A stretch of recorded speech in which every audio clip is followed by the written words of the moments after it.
The rain falling on Julian Mitchell's mahogany casket was quiet, almost respectful, as if the weather itself knew better than to make a scene at such an expensive funeral.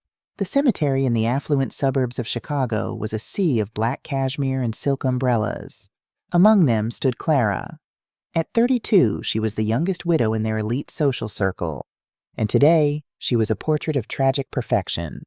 Her dark dress was immaculate, her posture straight, her face a pale mask of composed grief. She did not weep. She had cried all her tears in the cold, sterile hospital corridor 3 days ago, when the doctor had emerged with that practiced, sympathetic tilt of the head to tell her that Julian's heart had simply, inexplicably, stopped. To the rest of the world, Julian Mitchell had been a titan of finance, a 38-year-old visionary investment banker whose sudden death was a tragedy for the markets and a devastation for his beautiful young wife. To Clara, he had been the anchor of her existence. They had been married for 5 years, a union that everyone, especially her own family, had celebrated as a modern fairy tale. Standing beside Clara under a sprawling black umbrella was her older sister, Victoria. At 36, Victoria wore her grief like a carefully selected accessory. She dabbed at the corners of her dry eyes with a lace handkerchief, her other hand resting heavily, almost possessively, on Clara's shoulder. Just behind them stood their parents, Richard and Margaret. Richard, with his silver hair and sharp, assessing eyes, looked less like a man burying his son-in-law and more like a CEO observing a hostile takeover. Margaret clung to her husband's arm, whispering breathless, dramatic condolences to anyone who passed by, making sure the assembled crowd saw how deeply the family was suffering. Clara felt completely numb. She let herself be guided by Victoria's firm grip, let herself be ushered into the waiting black town car, and let the monotonous hum of the tires on wet asphalt carry her back to the sprawling, silent mansion she now owned alone. The house was too large. It had always been too large.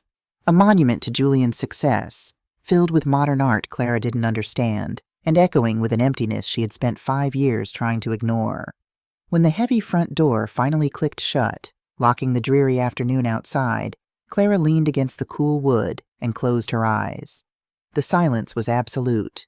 There were no more sympathy calls to field, no more funeral arrangements to approve.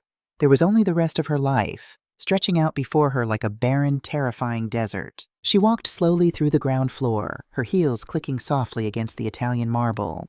She trailed her fingers over the back of the bespoke leather sofa, across the edge of the grand dining table where they had hosted so many brilliant, hollow dinner parties. She ended up in Julian's home office. It was a room she rarely entered. Julian had always been fiercely private about his workspace, claiming his high-stakes investment portfolios required absolute confidentiality. The room smelled faintly of his expensive cedarwood cologne. His heavy oak desk sat in the center of the room, pristine and imposing. On the corner of the desk, perfectly aligned with the edge, was his briefcase. It was a custom-made Italian leather piece, scuffed at the corners from years of international travel. The police had returned it to her from his car. Clara approached the desk.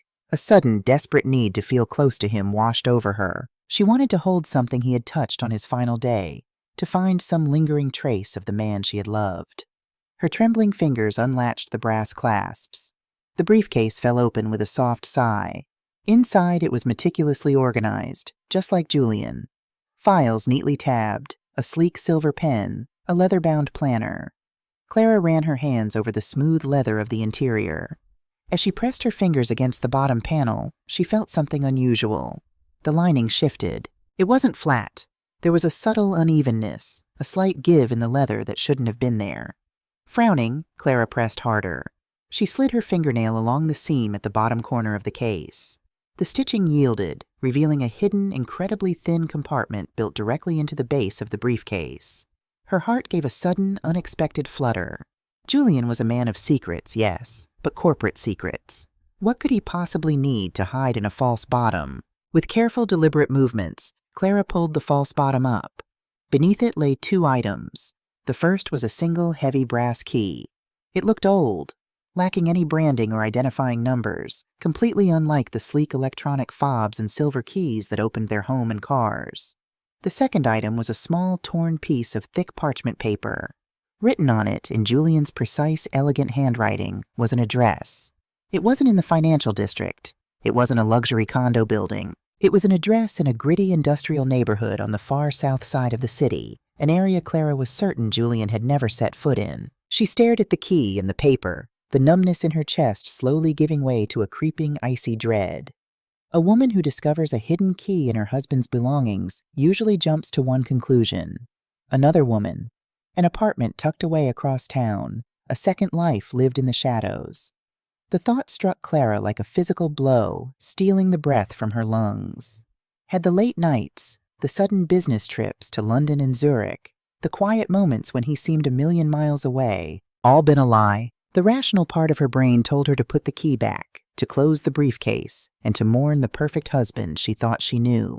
But a deeper, older instinct, a quiet resilience she hadn't tapped into in years, demanded the truth.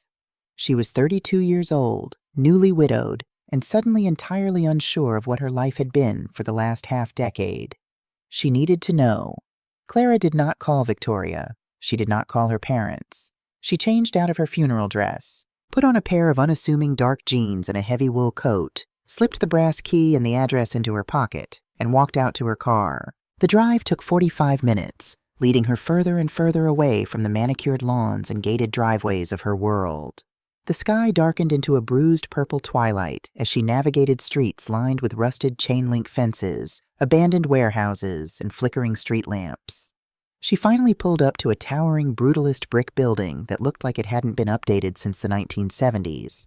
It was a residential block, but just barely, brooding and silent against the darkening sky. Clara parked half a block away. The air was biting cold, biting through her coat as she walked toward the entrance. There was no doorman, no marble lobby, just a heavy metal door covered in layers of peeling paint and a panel of buzzer buttons, most of which were broken or missing name tags. The address on the parchment indicated apartment 4B. She pushed the heavy door open, stepping into a dimly lit hallway that smelled of damp concrete and old cooking oil. The elevator was out of order, forcing her to climb 4 flights of dimly lit concrete stairs. With every step, the pounding in her chest grew louder. What was she going to find behind that door? A woman holding a baby? A closet full of women's clothes? She reached the 4th floor. The corridor was narrow and silent. She walked slowly down the hall, counting the tarnished metal numbers on the doors. 4A, 4B. She stood before the door for a long time. Her hand was shaking so badly she could barely hold the brass key. She took a deep, shuddering breath, inserted the key into the deadbolt, and turned it. It clicked smoothly. She pushed the door open and stepped inside. The apartment was pitch black.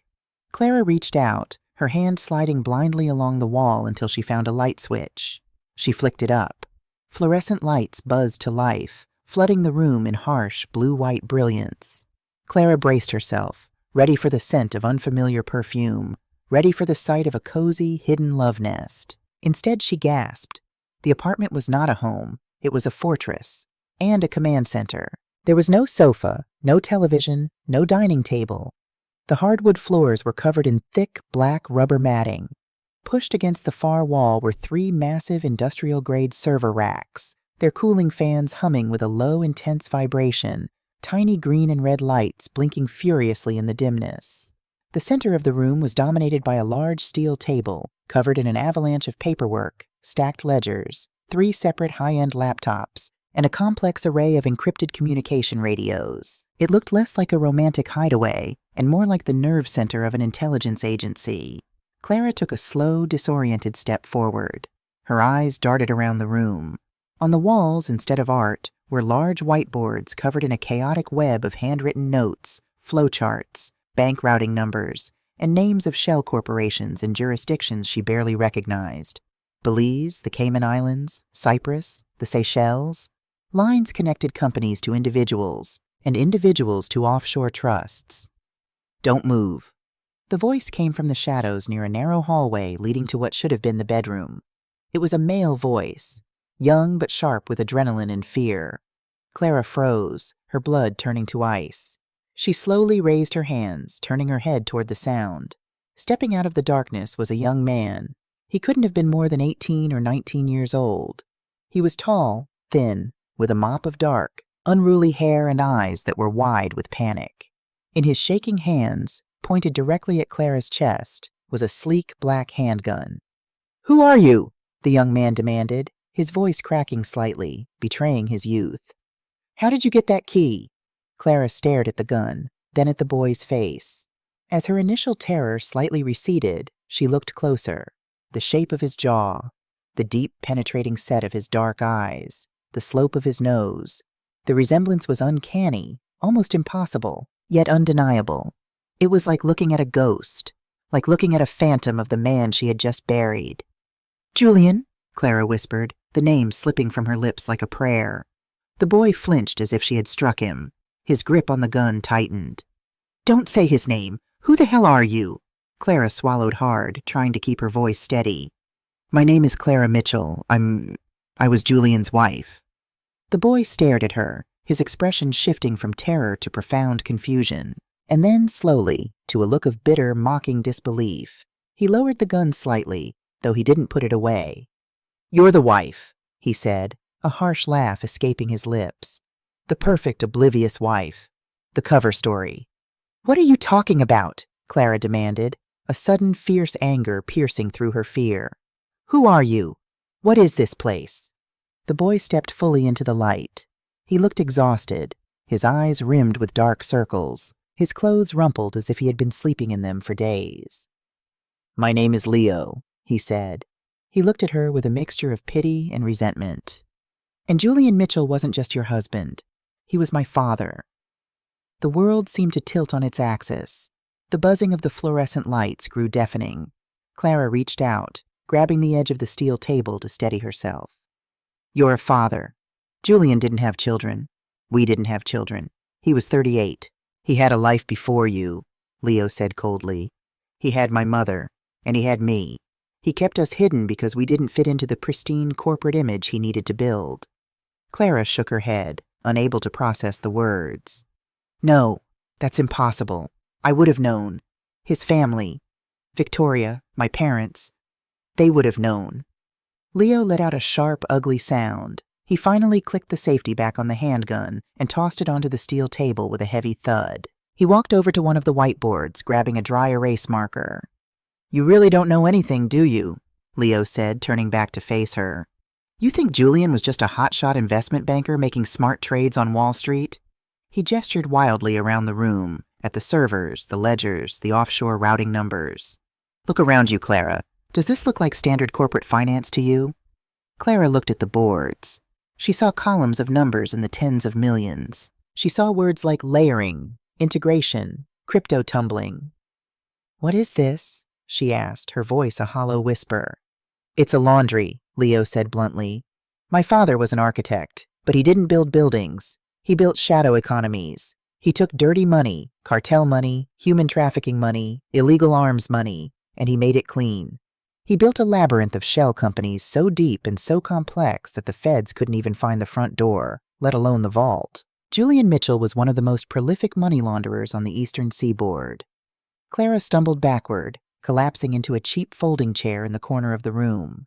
The air felt too thin to breathe.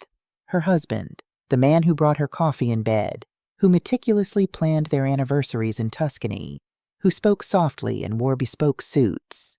A criminal, a shadow broker for monsters. Why are you here, Leo? She asked, looking up at the boy who was suddenly the only anchor in a world that had just been torn to shreds. If he kept you a secret, why are you in his safe house? Leo's face darkened, a flash of genuine sorrow crossing his youthful features. Because he knew it was falling apart. He called me 4 days ago, told me to come here, to lock the door and not let anyone in unless they had the brass key. He said the walls were closing in, that he had lost $50 million of someone else's money, and that they were coming for him. Leo swallowed hard, his eyes shining with unshed tears. And then, a day later, he has a sudden, fatal heart attack? Leo scoffed. My father was the healthiest man I knew. His heart didn't stop, Clara. It was stopped. Murder. The word hung in the air, unspoken but screaming in Clara's mind. He left me a message, Leo continued, walking over to one of the laptops. He tapped the spacebar, waking the machine up. A complex password-protected interface filled the screen. He said if anything happened to him, I had to find the wife.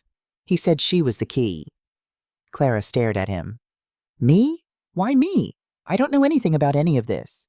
He said you had the access, Leo said, his fingers flying across the keyboard, entering a long string of commands. He said he hid the failsafes in plain sight, under your name. My name? Clara stood up, a new wave of panic rising in her chest. She walked over to the laptop, looking over Leo's shoulder. Leo brought up a secure directory, opening a file labeled Offshore Holdings, Active. Rows and rows of bank accounts filled the screen. Accounts in Switzerland, the Bahamas, the Cook Islands, and next to each account, listed as the primary beneficiary and sole authorized signatory, was a name, Clara Elizabeth Mitchell. Oh my God, Clara breathed, pressing a hand to her mouth. He didn't just hide behind you, Clara, Leo said, his voice grim. He weaponized your innocence. He put the entire illicit empire in your name, to the IRS, to the FBI, to the people he stole from. You are the ghost. You are the one holding the purse strings. Clara felt a physical sickness twist in her stomach. She thought back to the dozens of times Julian had placed thick stacks of paperwork in front of her at the breakfast table. Just standard tax filings, darling. Routine wealth management updates. Sign here, here, and here. She had signed them without a second thought. She trusted him implicitly. She trusted her father, who had introduced them, who had vouched for Julian's immaculate character. Wait, Clara said, a sudden chilling thought slicing through her panic. The $50 million, the money he lost. Who did it belong to? Leo didn't look up from the screen. A man named Marcus Thorne. He represents a syndicate out of Eastern Europe. They aren't the kind of people who sue you when you lose their money. They're the kind of people who dismantle your life piece by piece until they get what they want. And if my name is on these accounts, Clara started, the terrifying reality dawning on her. Then Marcus Thorne is going to come looking for you, Leo finished, finally looking up at her. He thinks you have his money, or at the very least, he thinks you know how to get it. Clara backed away from the desk, her mind spinning wildly. The perfect funeral, the tears, the condolences. It had all been a play, a stage-managed performance while a ticking time bomb sat perfectly concealed in the center of her life. We have to go to the police, Clara said, her voice trembling but gaining volume.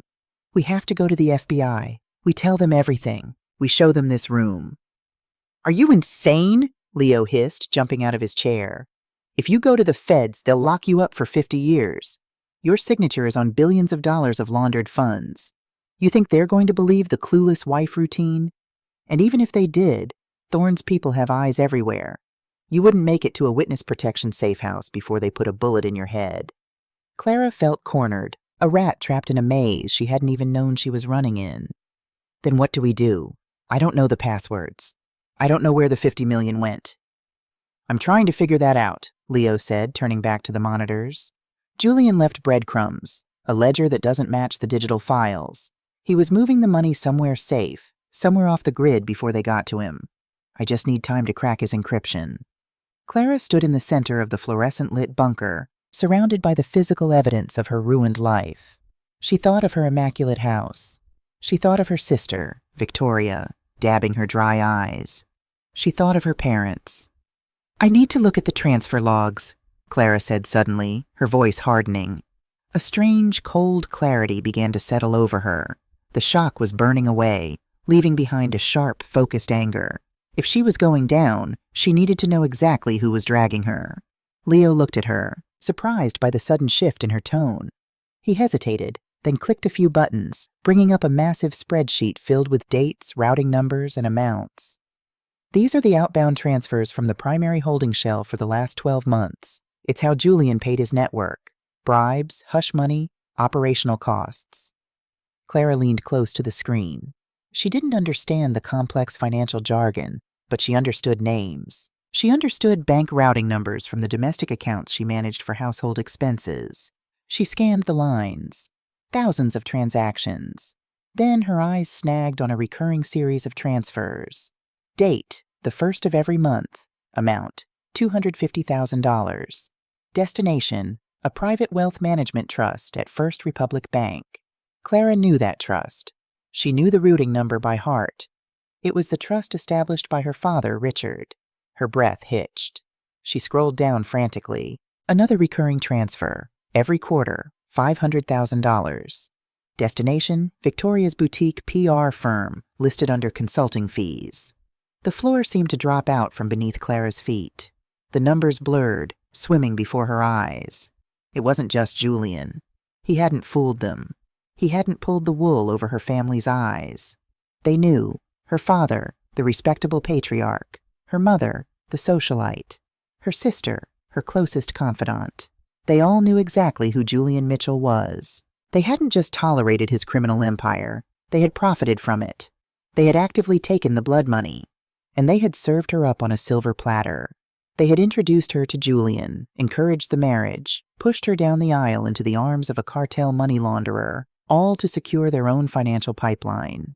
They had used her as a human shield, wrapping her in a facade of domestic bliss while they quietly bled millions from the underworld. The betrayal was so deep, so absolute, it felt physical. It felt like being buried alive by the people who had given her life. Clara stepped back from the computer. The panic that had been suffocating her suddenly vanished, replaced by an emotion so cold, so dark and precise, it frightened her. The naive, 32-year-old grieving widow had died in that hospital corridor alongside her husband. The woman standing in the basement server room was someone else entirely. "Leo," Clara said, her voice dangerously quiet. "Print those logs. Print every single transfer that goes to my maiden name, to my parents, to my sister." Leo looked at her, sensing the terrifying shift in the atmosphere. "You know these accounts?"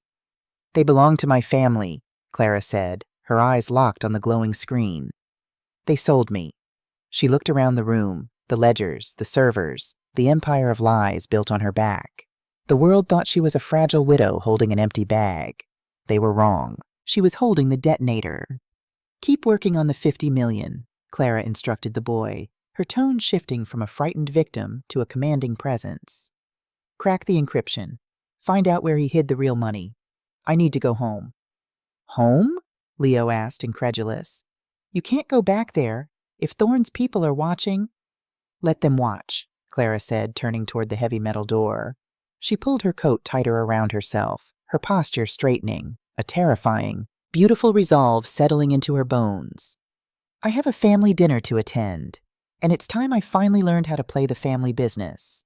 The drive to her parents' estate in Lake Forest felt like a journey to a different dimension. For 32 years, Clara had viewed the sprawling Tudor-style mansion as a sanctuary. It was the place of her childhood Christmases, summer garden parties, and the warm, suffocating embrace of a family that had always insisted on absolute loyalty. Tonight, as her tires crunched over the pristine white gravel of the circular driveway, the house looked different. The warm yellow light spilling from the leaded glass windows didn't look inviting. It looked predatory. It was a well-lit trap. Clara sat in her car for 3 full minutes, her hands gripping the leather steering wheel until her knuckles turned white. She closed her eyes, practicing her breathing, forcing the jagged edges of her rage into a tight, locked box deep within her chest. She could not walk in there as a woman who had just discovered her family's sociopathic betrayal. She had to walk in as the woman they expected, the fragile, grieving, utterly dependent widow. When she finally stepped through the heavy oak front doors, the performance began. "Oh, my sweet, brave girl," her mother, Margaret, cooed, sweeping across the foyer in a swirl of cashmere and expensive gardenia perfume. Margaret wrapped her arms around Clara, pulling her into a tight embrace. Clara forced her muscles to relax, resting her chin on her mother's shoulder. She inhaled the familiar scent, a scent she now knew was bought and paid for by human trafficking and cartel blood money. It took every ounce of her willpower not to physically recoil. "I'm all right, Mom. Just tired," Clara murmured, her voice appropriately soft and wavering. "Of course you are, darling," her father, Richard, said as he emerged from his study. He was a tall, imposing man, carrying a crystal tumbler of single malt scotch. He looked at Clara with an expression of deep paternal concern, his silver hair catching the light of the chandelier. "You've been through hell, but you are not alone. We are going to handle everything." Victoria, her older sister, leaned against the archway leading to the formal dining room, swirling a glass of red wine. "We ordered from that Italian place Julian loved," Victoria said, her tone casually sympathetic. Thought you could use some comfort food, though I doubt you have much of an appetite. Thank you, Vicky, Clara said, using her childhood nickname for her sister. She looked at Victoria, at her flawless makeup, her designer silk blouse, the subtle gleam of a diamond tennis bracelet on her wrist. $500,000 a quarter, Clara thought, her mind flashing back to the ledger in the underground bunker. That's what it costs to buy a sister's soul. The dinner was a masterclass in psychological torture. They sat around the antique mahogany table, eating perfectly seared scallops and creamy risotto. Margaret dominated the conversation, steering it toward trivial gossip about their country club friends, a deliberate, orchestrated attempt to create a sense of normalcy. Clara played her part flawlessly. She picked at her food, offered sad, vacant smiles, and let a single, well-timed tear escape when Richard raised his glass in a quiet toast to Julian's memory. It wasn't until the plates were cleared and the heavy silver coffee service was brought out that the real agenda of the evening was revealed. Richard cleared his throat, setting his coffee cup down with a deliberate clink. The atmosphere in the room shifted instantly, the faux warmth evaporating into a tense, calculated silence. "Clara, sweetheart," Richard began, his voice taking on the smooth, authoritative cadence he used in boardrooms. "I know this is the last thing you want to think about right now, but Julian's sudden passing has left a rather complicated financial landscape." Clara looked up, her eyes wide and perfectly confused. "Complicated? But Julian handled all of our money. He said we were secure. He said everything was in trust." Victoria exchanged a swift, meaningful glance with their father. "Julian was brilliant, Clara," Victoria said, leaning forward, her voice dripping with artificial empathy. "But he was also a risk-taker. Dad has been looking into the preliminary estate documents. It seems Julian made some highly leveraged investments right before he died. Things are messy. The IRS might get involved. There could be audits." "Audits?" Clara gasped, bringing a trembling hand to her mouth. The sheer audacity of the lie was breathtaking. They weren't worried about the IRS. They were terrified that the criminal syndicate Julian was laundering for would trace the missing $50 million back to the family's front door. They needed to insulate themselves, and they needed Clara to hand over the keys.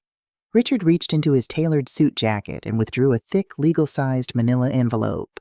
He slid it slowly across the polished wood until it stopped right in front of Clara's plate.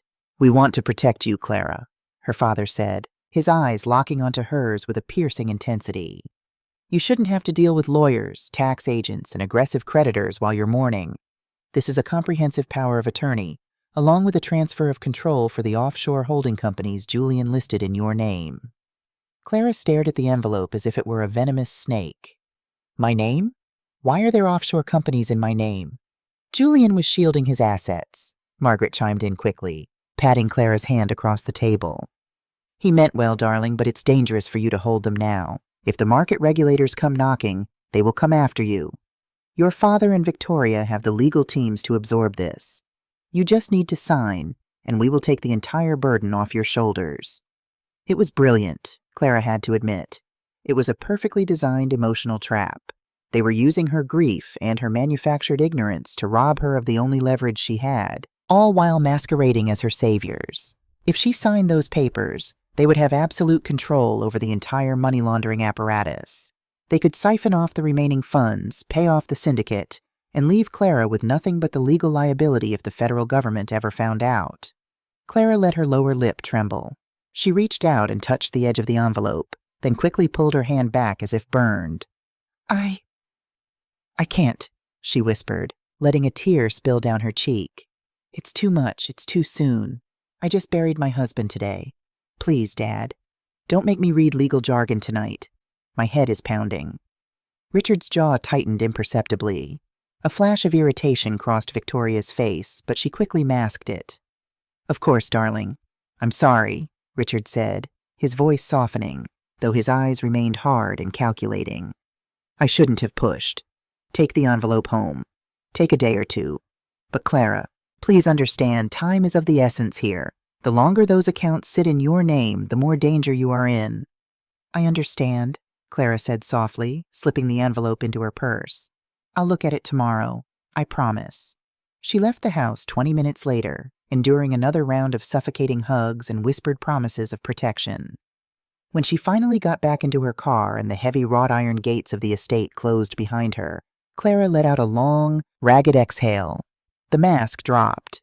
Her hands stopped trembling. She reached into her purse, pulled out the thick envelope, and tossed it onto the passenger seat with a look of pure disgust. She didn't drive back to her empty, echoing mansion. She drove straight back to the industrial district, back to the hidden concrete bunker where her husband's secret son was waiting. When Clara unlocked the heavy metal door to apartment 4B, the air inside was thick with the smell of ozone and burnt coffee. Leo was exactly where she had left him, hunched over the glowing monitors, his fingers flying across the keyboards.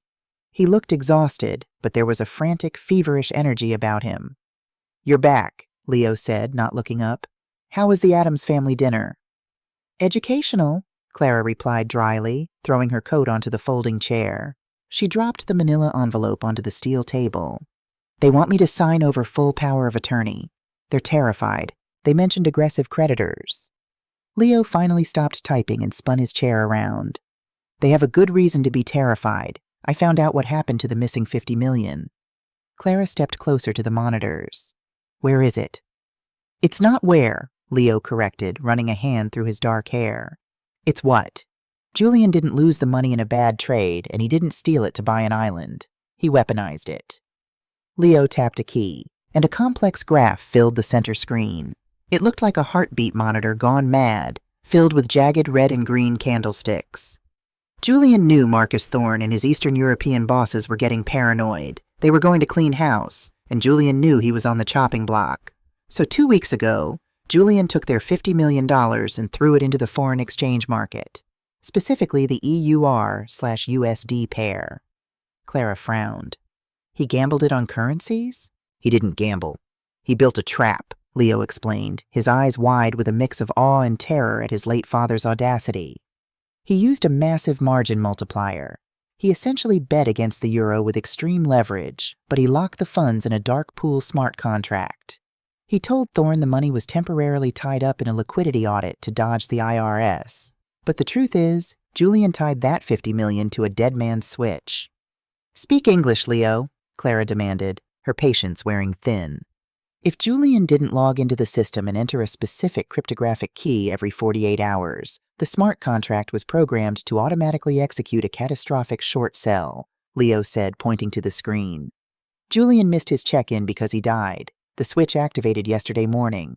That $50 million isn't sitting in a bank account waiting to be withdrawn. It's currently holding up a massive, incredibly fragile position in the global market. And it's bleeding out. Fast." Clara stared at the jagged lines on the screen, the reality of the situation sinking in. "So the money is gone?" "Not yet, but it's locked. And here is the genius part," Leo said, swallowing hard. "The account holding that leveraged position? The one that is about to default and trigger a massive investigation by international banking authorities? It's registered under a shell company owned exclusively by your father, Richard." Clara's breath caught in her throat. Julian hadn't just been laundering money for her family. He had secretly tied the noose around their necks. He knew they would try to steal the empire if he died, so he made sure the empire was a ticking time bomb. If Marcus Thorne came looking for his money, the digital trail wouldn't lead to Clara. It would lead directly to Richard and Victoria. "Julian framed them," Clara whispered, a dark, vindictive thrill shooting down her spine. "He didn't frame them. He just stepped out of the way and let them hold the bag," Leo said. Then his expression darkened. He reached across the desk and picked up a pair of heavy studio headphones. "But there's something else. Something worse." Clara felt the temperature in the room drop. Worse than $50 million of cartel money?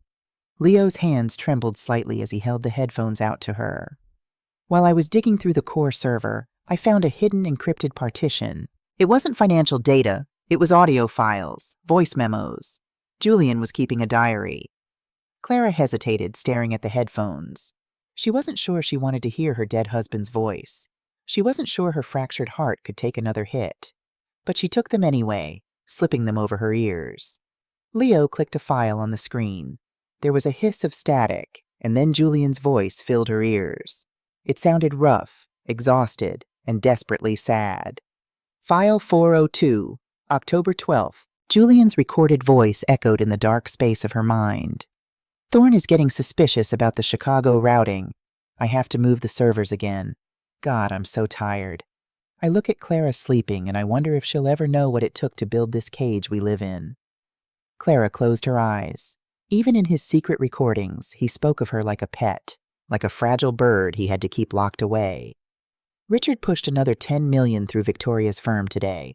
The recording continued, Julian's voice dripping with bitter resentment. The old man is getting greedy. He thinks he holds the leash because of what happened in 2018. He thinks I'll play the loyal son-in-law forever because he has the leverage. A heavy pause followed on the recording. The sound of ice clinking against glass. Julian taking a drink. Leo asked about his mother again today. Julian's voice cracked slightly. He asked why the police never found the driver who ran her off the road. I lied to him. Again, how do you tell a 12-year-old boy that his mother didn't die in a random accident? Clara's eyes snapped open. She stared at Leo, who was watching her with an expression of pure, unadulterated agony. How do I tell my son? Julian's voice continued, a heavy, suffocating weight behind every word. That I found the mechanic? That I paid the man to tell me the truth? It wasn't an accident. The brake lines were severed, and the wire transfer that paid the mechanic came from an offshore account controlled by Victoria Mitchell. Clara gasped, clapping a hand over her mouth. The sound was ripped from her throat, a visceral reaction to pure evil. Richard and Victoria, Julian whispered into the microphone, sounding like a defeated, broken man. They knew I wanted out of their money laundering ring. They knew I was going to take Sarah and Leo and disappear, so they killed her. They murdered my wife, and then Richard cornered me. He told me if I didn't marry Clara, if I didn't cement the family ties and keep the money flowing, Leo would be next. I sold my soul to keep my son alive, and I ruined Clara's life in the process. The recording clicked off, leaving nothing but the hiss of static. Clara slowly pulled the headphones off, letting them drop to the floor with a clatter. The silence in the bunker was deafening. She looked at Leo. Tears were streaming silently down the young man's face. His fists clenched so tightly his knuckles were bruised. The pieces of the puzzle slammed together with a sickening, violent force. Her family wasn't just a group of white-collar criminals who had used her for financial gain. They were monsters. Her elegant, refined mother who hosted charity galas. Her distinguished, authoritative father. Her sophisticated, supportive sister. They were murderers. They had slaughtered a woman to secure a financial asset, and then they had offered Clara up as a human sacrifice to keep the money clean. Every smile, every birthday gift, every word of comfort at the funeral, it was all a grotesque, sociopathic performance. Clara turned away from Leo, walking slowly toward the concrete wall. She placed her hands flat against the cold surface, resting her forehead against the stone. She thought she had known anger. When she found out about the money laundering, she was furious. When she realized her family was using her, she was enraged. But this was different. This wasn't a fire that burned hot and fast. This was liquid nitrogen. It was a cold, absolute zero that froze every ounce of fear, every ounce of grief, and every ounce of mercy left in her body. Clara? Leo asked, his voice thick with emotion. What do we do? Clara pushed herself off the wall. When she turned back to face the glowing monitors, her eyes were completely dry. The beautiful, naive widow who had stood weeping at the cemetery was gone forever. The woman standing in the bunker was the architect of their destruction. We don't go to the police, Clara said, her voice dropping an octave, ringing with a terrifying absolute authority. The justice system would take years. They would hire the best lawyers, drag it out, maybe even buy a judge. A prison sentence is too good for them. She walked over to the desk, picking up the manila envelope her father had given her, the power of attorney documents. She stared at it, a dark, lethal smile slowly spreading across her lips. They want control of the empire? Clara said, tossing the envelope onto the keyboard. Fine. We are going to give it to them. We are going to sign over every single account. We are going to give them the keys to the kingdom. Leo wiped his eyes, staring at her in confusion. But if you do that, you give them the $50 million trap. You hand them over to Marcus Thorne. Exactly, Clara said, her eyes gleaming with a cold, unforgiving light. She leaned over the desk, pointing a perfectly manicured finger at the jagged red lines of the Forex graph. My father and my sister think they are playing chess. They think they have me cornered. But Julian left us the perfect weapon. We are going to activate the rest of the margin traps. We are going to drain their legitimate accounts to feed the failing offshore positions. Clara looked at the 18-year-old boy who had lost his mother to her family's greed. They took your mother, Leo. They stole my life. They wanted to swim with the sharks to get rich. So we are going to chum the water, tie the bloody meat around their necks, and push them in. The bunker felt colder as the night dragged on, the hum of the server racks providing a relentless, mechanical soundtrack to their grim work. Clara and Leo sat side by side at the steel table, a bizarre alliance forged in the fires of a shared betrayal. Spread out before them were Julian's leather-bound trading journals, filled with complex charts, handwritten notes, and precise mathematical calculations. If Clara was going to hand her family the keys to an exploding financial empire, she needed to understand exactly how the bomb worked. Julian didn't just throw $50 million blindly at the market, Leo explained, tracing a finger along a jagged, hand-drawn chart in the journal. He traded using price action. He didn't rely on delayed indicators or algorithms. He read the raw psychology of the market. Look here. Leo pointed to a specific zone marked with heavy red ink. This is a major resistance level on the EUR/USD weekly chart. The market has been testing this ceiling for months. Clara leaned in, her sharp mind quickly absorbing the data. So he anticipated a breakout? No, he anticipated a fake-out, Leo corrected, a hint of dark admiration in his voice. A liquidity grab. He knew the big institutional banks would push the price just above that resistance line to trigger all the retail stop losses, gathering enough liquidity before aggressively dumping the price in the opposite direction. Julian placed the $50 million right at the peak of that false breakout, using a 1-to-100 leverage multiplier. Clara did the math in her head, her breath catching. He leveraged it to $5 billion. Exactly, Leo said grimly. He took a massive short position against the euro. If the price drops like he predicted, the account makes a fortune. But if the euro keeps climbing, even by a few fractions of a cent, the margin call will wipe out the original $50 million in minutes. And right now, the euro is climbing. It's inching closer to the liquidation price every hour. But Julian is dead, Clara said, her eyes locked on the glowing screens. He can't manage the trade. He can't inject more capital to save the position. He never intended to save it, Leo replied, looking up at her. He set the account up under your father's shell company, but he locked the execution controls behind a digital dead man's switch. Since Julian didn't enter his passcode, the system froze the assets.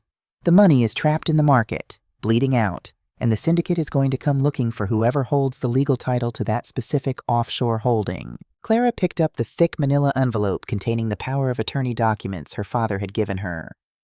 And once I sign this, legal title transfers entirely to Richard and Victoria. Yes, Leo said.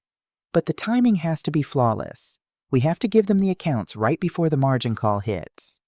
If we give it to them too early, Richard's financial team might realize the trap and liquidate the position at a partial loss, saving themselves. If we give it to them too late, the account wipes out while your name is still technically on the master ledger, and Marcus Thorne comes for you. Suddenly, a sharp, piercing electronic ring shattered the quiet of the bunker. Both Clara and Leo jumped. The sound wasn't coming from Clara's purse. It was coming from a locked metal drawer in Julian's desk. Leo grabbed a crowbar from the corner of the room and pried the drawer open, revealing a cheap, disposable burner phone vibrating violently against the steel. The caller ID was blocked. Leo looked at Clara, his face pale.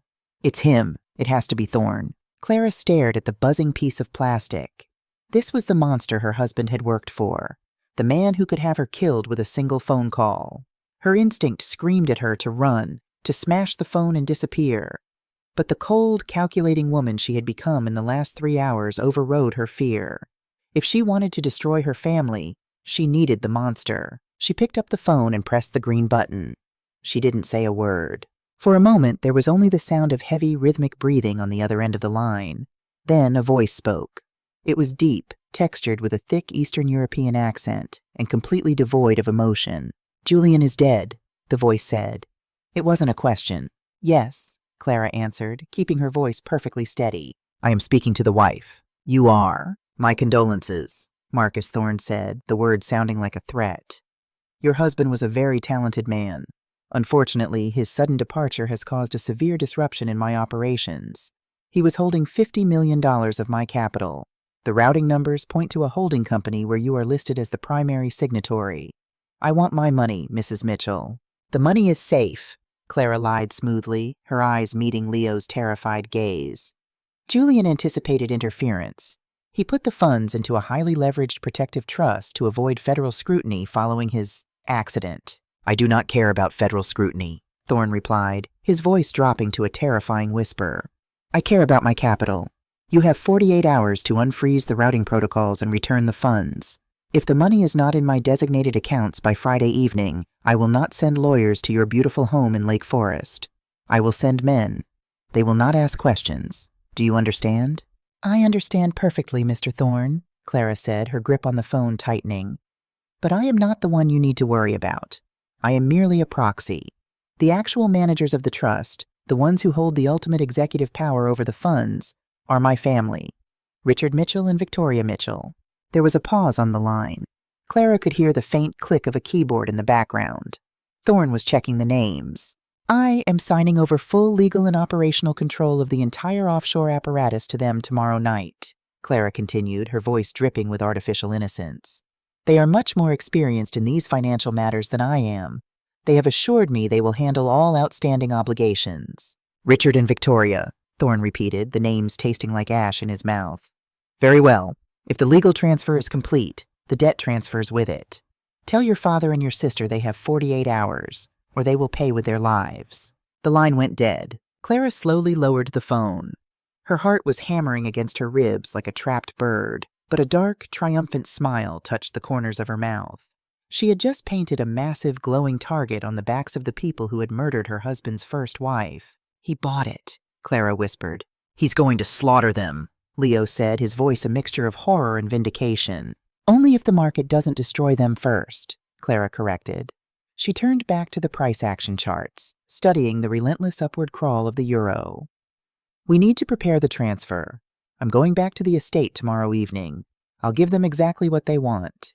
The next 24 hours were a masterclass in psychological preparation. Clara returned to her empty mansion and spent the day destroying any trace of her true intentions. She packed a single, unassuming suitcase with her most practical clothes. She wiped her personal computer. She withdrew a modest amount of cash from her legitimate checking account. Just enough to survive, not enough to trigger banking alerts. When the sun began to dip below the Chicago skyline, casting long, bleeding shadows across the manicured lawns, Clara dressed for her final performance. She chose a gray, shapeless cashmere sweater and simple trousers. She applied no makeup, allowing the dark circles under her eyes to show prominently. She wanted to look broken. She needed them to see a weak, terrified widow, desperate to be saved. She arrived at the Lake Forest estate at exactly 7 o'clock. The atmosphere in her parents' home was starkly different from the night before. The pretense of warmth had evaporated. There was no smell of Italian food, no gentle classical music playing in the background.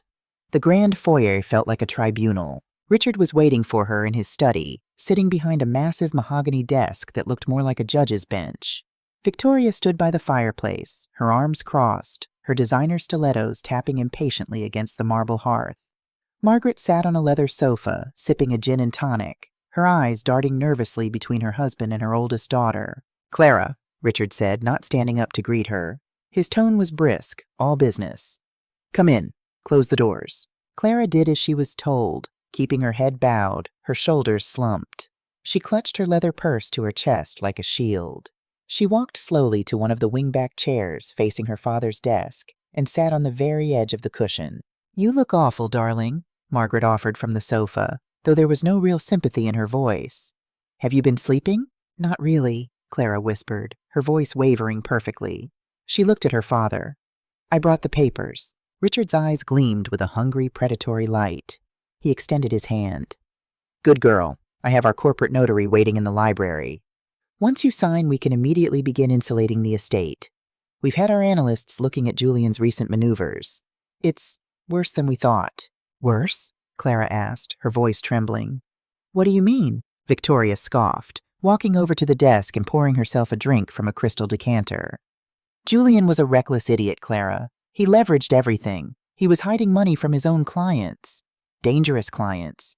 If you don't sign that power of attorney right now, You are going to wake up tomorrow with the federal government seizing your house and God knows who else knocking on your door to collect. We are doing this to save you, Clara, Richard added, his voice smooth, reasonable, and utterly lethal. We are absorbing the risk. We will take the brunt of the legal fallout, manage the creditors, and ensure that you walk away clean. But you have to trust us. You have to surrender control. Clara looked at the three of them. Her father, the architect of a murder. Her sister, the jealous, greedy accomplice. Her mother, the silent, complicit enabler. They were looking at her not as a daughter or a sister, but as a minor obstacle standing between them and a billion-dollar criminal empire. She let a single tear slip down her cheek. She let her breathing become shallow and panicked. I don't understand any of this, Clara sobbed, burying her face in her hands.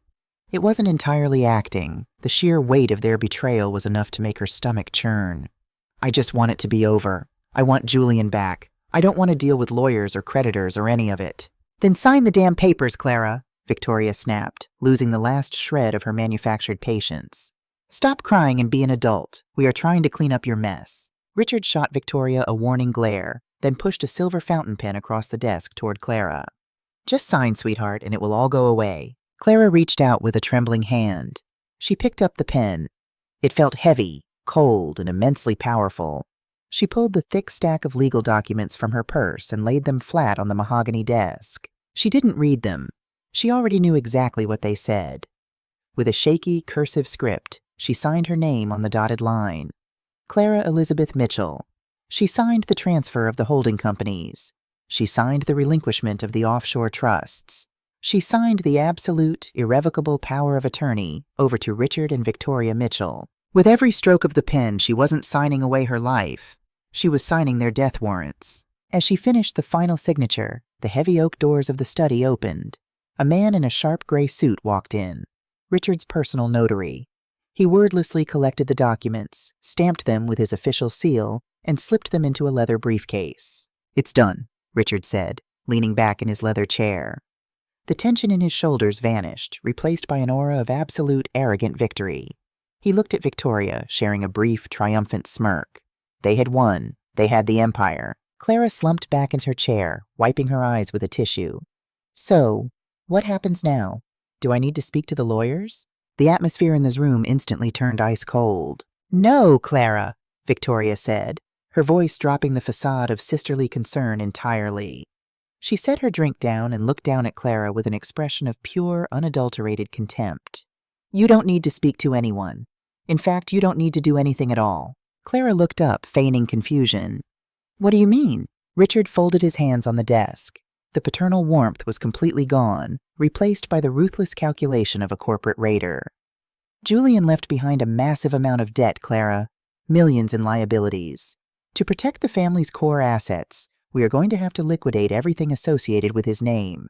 That includes the mansion. Clara gasped. My house? But where will I go? That's entirely up to you, Victoria said with a cruel, dismissive wave of her hand. We've already arranged for a moving company to box up your personal belongings. They'll be put in storage. The locks on the mansion are being changed as we speak. You're throwing me out? Clara asked, her voice cracking. Tonight? We are managing a crisis, Clara. Margaret finally spoke up from the sofa, refusing to meet her daughter's eyes. It's best if you step away, go stay at a hotel, take a vacation. Let the professionals handle the fallout. It was breathtaking. The speed with which they discarded her.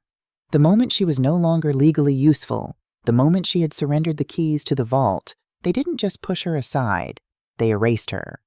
They were leaving a 32-year-old widow homeless on the streets of Chicago, 48 hours after her husband's funeral. Clara stood up slowly. She didn't argue. She didn't scream or beg. She looked at her father, then at her mother, and finally at her sister. I understand, Clara said softly, picking up her purse. It's for the best, Richard said, turning his attention to his computer screen, already dismissing her existence. Close the door on your way out. Clara walked out of the study, through the grand foyer, and out the heavy front doors into the biting Chicago night. The cold air hit her face, but she didn't shiver. She walked down the long driveway toward her car. When she was finally out of sight of the mansion, enveloped by the darkness of the tree-lined street, Clara stopped. She looked back at the glowing windows of the estate. They were inside, probably breaking open a bottle of vintage champagne, celebrating their brilliant coup. They thought they had just inherited the world. They had no idea they had just swallowed a grenade. Clara unlocked her car, slid into the driver's seat, and pulled out her cell phone. She dialed a number she had memorized from the bunker. "Leo," Clara said, her voice no longer trembling. It was smooth, sharp, and terrifyingly calm. "Did it work?" Leo asked, the tension clear in his voice. "The ink is dry," Clara smiled in the dark. "They took it all. The legal transfer is complete and notarized.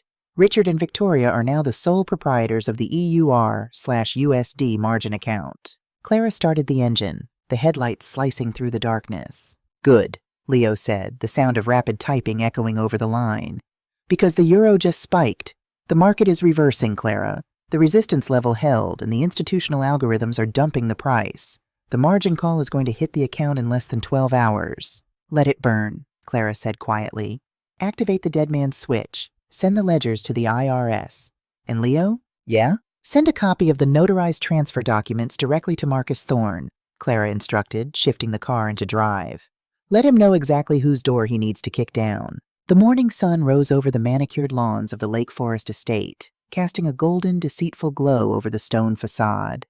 Inside the grand dining room, the atmosphere was thick with the intoxicating scent of absolute victory.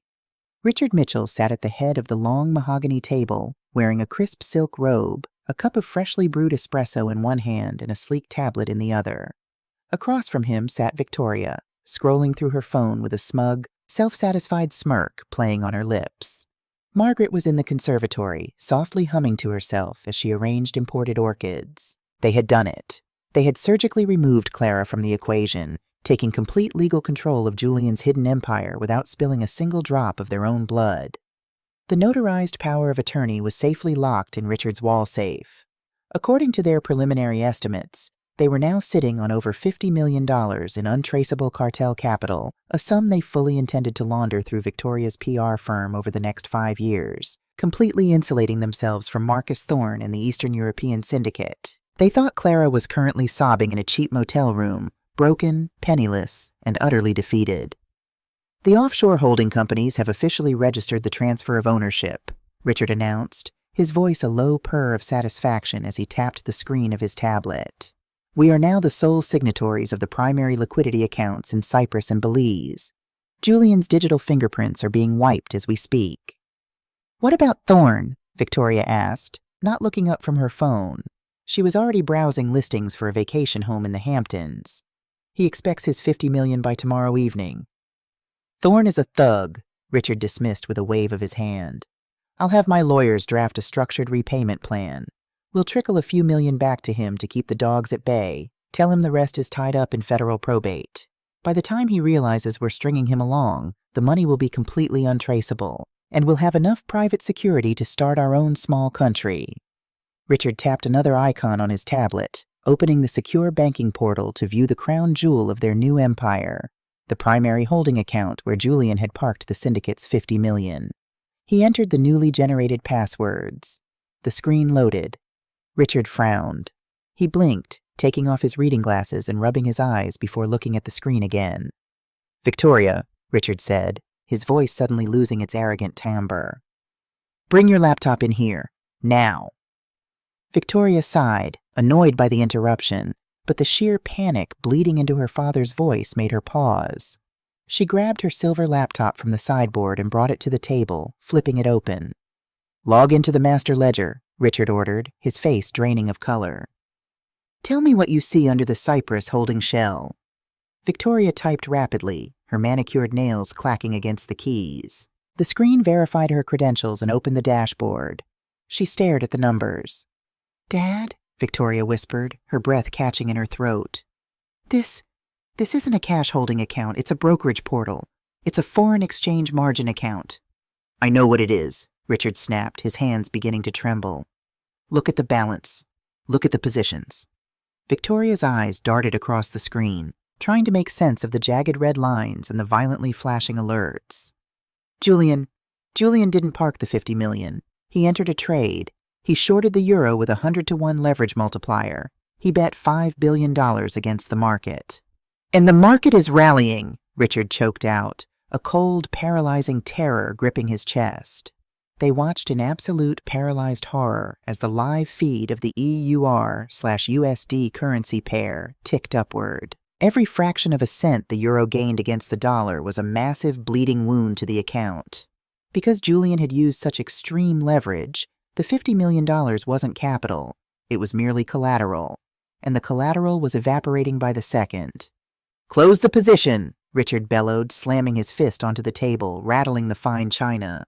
"Liquidate it now. Take the loss before it wipes the whole account." "I'm trying!" Victoria screamed, her fingers flying desperately across the trackpad. She clicked the bright red close position button. A pop-up window appeared on the screen. Transaction denied. Smart contract lock active. Liquidation requires secondary cryptographic authorization. "It's locked," Victoria gasped, tears of pure panic springing to her eyes. Julian locked the execution protocols. "We can't close the trade. We can just watch it." "Call the broker. Call the bank in Cyprus," Richard yelled, standing up so fast his chair crashed to the floor. "Dad, look at the margin requirement," Victoria shrieked, pointing a trembling finger at the bottom corner of the screen. "Because you signed the global transfer of liability, the broker consolidated the accounts. The margin call isn't just draining the $50 million. Richard leaned over the table, his eyes widening in a horror so profound it bordered on madness. Clara hadn't just handed them the trap. She had actively chained their own wealth to the bomb. Before initiating the transfer, Clara and Leo had used Julian's administrator access to link the offshore trading account directly to Richard's private wealth trusts and Victoria's corporate banking accounts as secondary collateral. On the screen, a massive red banner flashed. Margin call executed. The euro had hit the liquidation threshold. The system, desperate to cover the $5 billion leveraged loss, instantly vaporized the initial $50 million. But it wasn't enough. The automated clearinghouse immediately reached into the linked secondary accounts to cover the negative balance. Right before their eyes, Richard Mitchell watched his life's work disappear. The screen showed his private trusts, his retirement portfolios, and the family's emergency funds draining in real time. Millions of dollars, clean money, dirty money, generational wealth, being sucked into the digital void to pay off a catastrophic debt they had unknowingly volunteered to absorb. "No, no, no, no," Richard whimpered, his imposing authoritative facade completely collapsing. He clawed at his chest, struggling to breathe. "My firm!" Victoria screamed hysterically, watching the operating capital of her PR agency plummet to zero. "It's all gone. Every penny is gone." In less than 3 minutes, the Mitchell family went from possessing a $50 million criminal empire to being utterly, catastrophically bankrupt. They were in the red for millions. But the financial ruin was only the first wave of the tsunami Clara had unleashed. A heavy silence fell over the dining room, broken only by Victoria's ragged, hysterical sobbing and Margaret's confused questions from the hallway. Then Richard's cell phone rang. It wasn't a standard ringtone. It was a harsh, vibrating trill. Richard picked up this phone with a shaking hand. The caller ID was a string of zeros. "Hello?" Richard croaked. "Mr. Mitchell," the thick, emotionless voice of Marcus Thorne echoed through the speaker. "I have just received a very interesting email containing a notarized power of attorney. It appears you and your daughter are now the sole legal owners of my $50 million. "Mr. Thorne, please, you have to understand," Richard pleaded, tears streaming down his face. "It was a trap. Julian lost the money in the market. The account is wiped out." "I do not care about the market, Mr. Mitchell," Thorne replied softly. "I do not care about margin calls or bad trades. I care that you legally assumed the debt of my organization. Since you do not have my money, I will be taking my payment in flesh. My men are currently pulling into your neighborhood. Do not bother calling the police. They cannot save you from what happens next." The line clicked dead. Richard dropped the phone. It shattered against the hardwood floor. He looked at Victoria, his face a mask of primal, animalistic terror. "Thorne's men are coming. We have to run. Now." 30 miles away, in the quiet, sunlit booth of an unassuming roadside diner, Clara sat across from Leo. She was wearing a simple cashmere sweater, her dark hair pulled back, sipping a cup of black coffee. She looked perfectly rested, completely serene. Leo was staring at his laptop, watching the live data feeds. The margin call executed flawlessly, Leo reported, looking up at Clara with a mix of awe and profound respect. The offshore accounts are liquidated. Richard's personal trusts are drained. They have absolutely nothing left. Clara took a slow sip of her coffee. Good. And the secondary protocol? Leo nodded, hitting a single key on his laptop. Emails dispatched. The encrypted audio files of Julian confessing to my mother's murder, the wire transfer receipts proving Victoria paid the mechanic, and the entire 10-year ledger of Richard's money laundering activities have just been delivered to the director of the FBI in Chicago, the IRS Criminal Investigation Division, and the local homicide detectives. Clara set her coffee cup down. She looked out the window of the diner, watching the morning traffic roll by. She felt a profound, heavy weight lift off her shoulders. For 5 years, she had lived in a gilded cage built on lies and blood. Today, she was completely free. Julian didn't just leave us the trap, did he? Clara asked softly. Leo smiled, a genuine youthful smile breaking through the shadows that had haunted him since his father's death. No, he knew the offshore accounts were poisoned. He knew the feds and the cartel would tear them apart. So he built a lifeboat. Leo brought up a completely different interface. It was a secure portal for a private, anonymous educational trust based in Liechtenstein, a jurisdiction notorious for its impenetrable banking privacy laws. Julian began funneling clean, legitimate investment returns into this trust the day I was born, Leo explained. It was never touched by cartel money. It's completely legal, fully taxed, and totally invisible to anyone looking at his domestic assets. It contains $12 million. The sole beneficiary is me, and the sole irrevocable executor is you.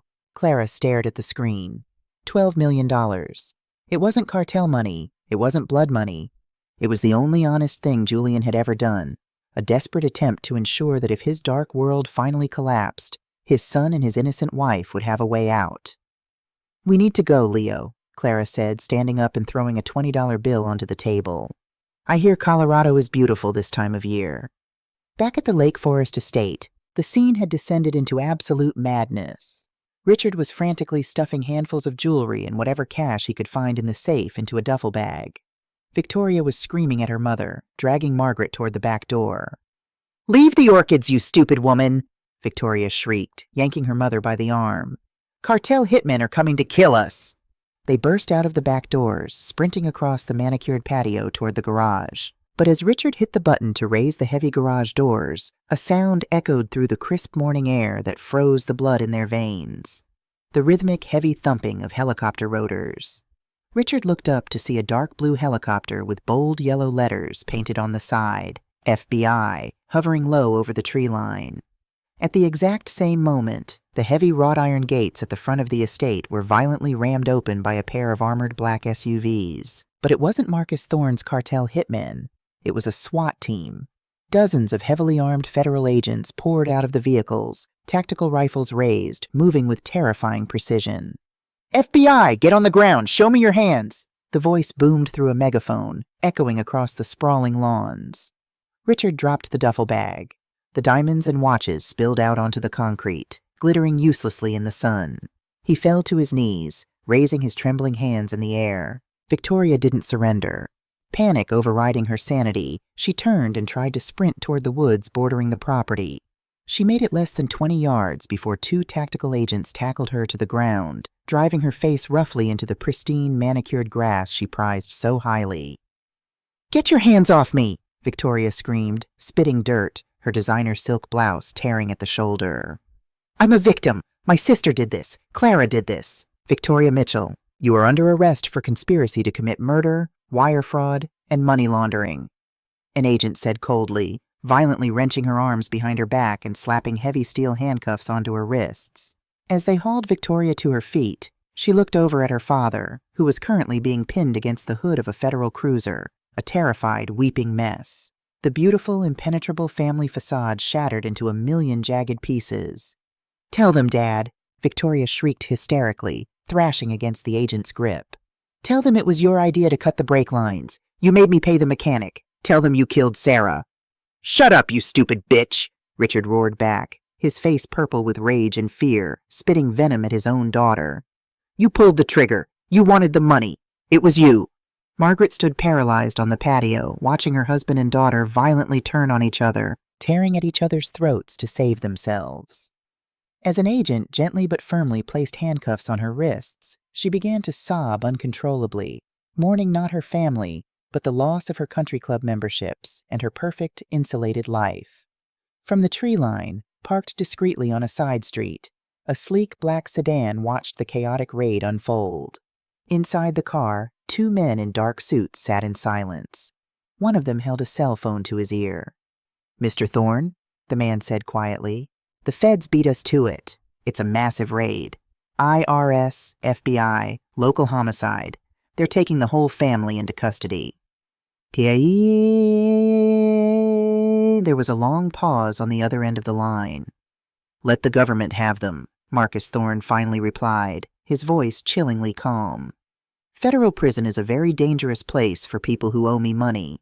They will not survive their sentences. Have our people on the inside make the arrangements."